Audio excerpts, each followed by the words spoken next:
Hi everybody, welcome back to my channel. My name is Jackie and today I am here to do my August 2019 wrap up.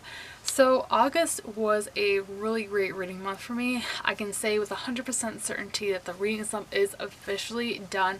Technically I conquered it in July, but I wanted to give it a month afterwards to make sure that it is officially done, and that is true.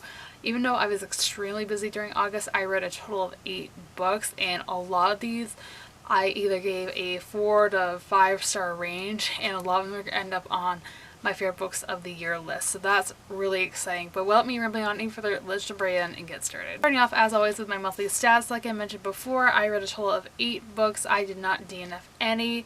I read 6 physical books, 1 ebook, and listened to 1 audiobook. I also, out of the 8 books I read, one of those was a review book, and I participated in 2 readathons. As far as genres that I read 5 fantasy, no sci-fi, 1 contemporary, 1 historical fiction, no mystery, thriller, or horror novels, and 1 nonfiction book. And then as far as ratings, I had no 1 stars, no 2 stars, 3 3 stars, 3 4 stars, 1 5 star, and 1 book that I gave no rating because it was for school. So now that the stats are out of the way, let's jump into the books. First book that I finished in the month of August was my audiobook for this month, and that was Daisy Jones and the Six by Taylor Jenkins Reid. I ended up listening to the audiobook for this because I had heard such great things about it. It is narrated by a full cast, and a lot of my favorite narrators for audiobooks were in that cast, so I decided to check it out. So this is an adult historical fiction novel following this band called The Six, who teams up with a singer named Daisy Jones. They come together and make a hit album, and then suddenly at the height of their popularity they break up, and there's no explanation. We are following them years later after this whole drama has gone down, and they are telling their story in interview format, explaining the behind the scenes details of what went on, why they broke up in the first place, and all that stuff. So I read, well, technically I DNF'd The Seven Husbands of Evelyn Hugo by this author back in April. I just did not connect with that story, but I wanted to give her a second chance, and this book had just come out the previous month. So I was like, okay, I'll pick it up, we'll see if I like it. And overall, I enjoyed it a lot more than I did The Seven Husbands of Evelyn Hugo. With Evelyn Hugo, I just couldn't connect with the characters, and the plot was very repetitive. And I did have some of those same issues with this book, and I had a hard time connecting with the characters, but the plot was really interesting, and I can see why people give this like 5 stars all the time.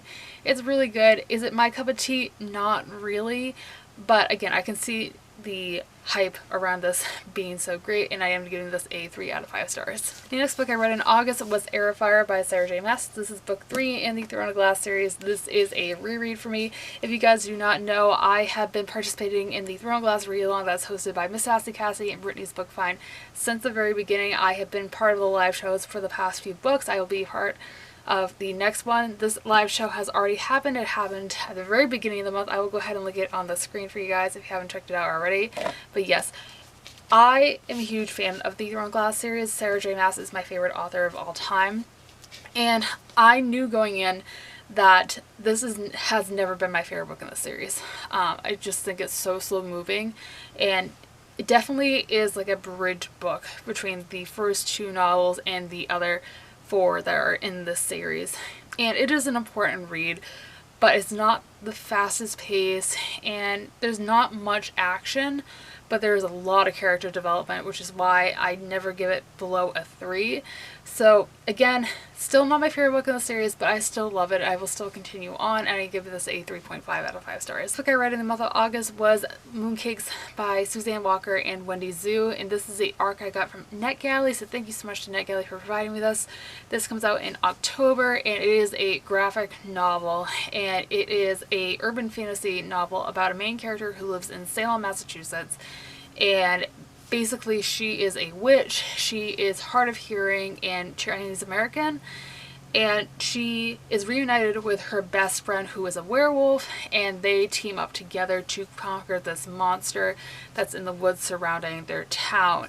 Overall, I thought this was really, really cute. This is very, very diverse. Both of the main characters are Chinese American. The main character is hard of hearing, and then also the love interest, the werewolf, is non-binary. There's also a female romance between the two grandmas. It's really, really cute. I love the art style. I know this has been getting a lot of buzz recently since back in May during the BA and BookCon time. A lot of people are picking this up, and I definitely think it is worth the hype.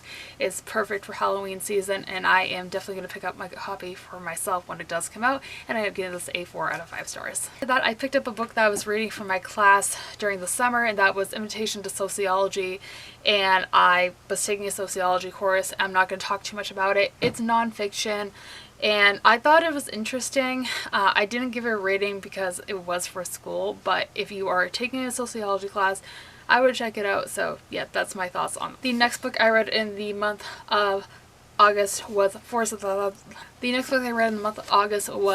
Thousand Lanterns by Julie C. Dow. This is a book that I had been anticipating for so long. I ended up reading it for the Newt's Magical Readathon. This was to get an acceptable in history and magic, and that was to read a fantasy novel. So I finally picked this up, and I really, really enjoyed it. I, again, had been anticipating reading this for so long, and then I also got an Arc of the sequel last year, so it was about time that I picked it up, and it lived up to the hype. So this is a YA fantasy novel. It is an East Asian inspired retelling of the Evil Queen fairy tale, and it follows our main character, who is destined to be the next empress of this country, but she can only do so if she embraces the darkness inside her. And it just follows her journey. It has a really cute romance that I really liked, and I enjoyed myself. It was a little bit slow at times, but I still highly recommend picking this up, and I gave it 4 stars. The next book I read in the month of August was As Many Nows as I Can Get by Xiaoying Yandal. This was sent to me for a review as part of a blog tour by the publisher, so thank you so much to Penguin team for working with me for this book. I ended up doing a review as well as a mood board on both my blog as well as my Twitter. Both links are down below for you guys if you'd like to check them out.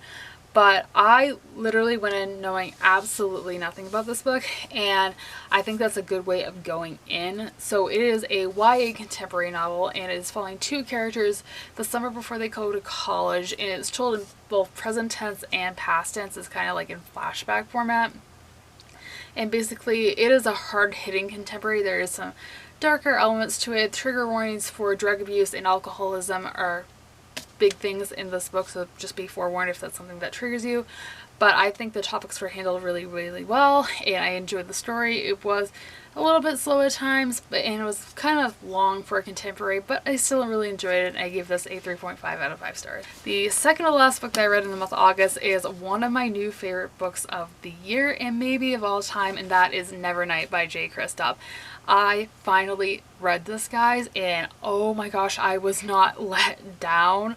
I loved it. It did take me quite a few tries to get into the story just due to the cliff notes, but I freaking loved it by the end, and I will be picking up God's Grave within the next couple of months because I need to know what happens next.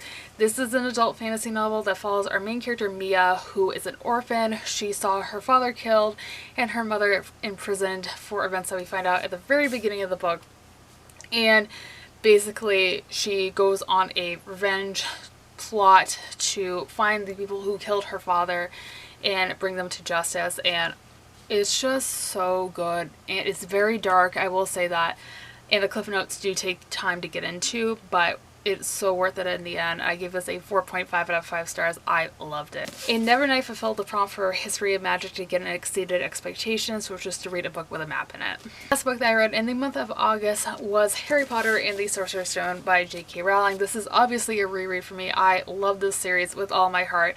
I read this again for the Newt's Magical Readathon. It was to get an outstanding in History of Magic, and it never failed to let me down. It was due for a reread. I haven't reread this series since I started my channel in 2016, so it was about time that I got back into this world, and I gave it 5 stars. Is anybody's surprise? I just love Harry Potter so much.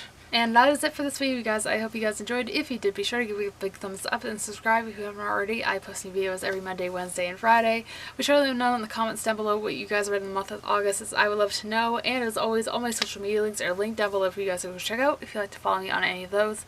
And all being said, I hope you guys have a fantastic rest of your day, and I will see you soon for another video. Thanks for watching, everybody. Bye!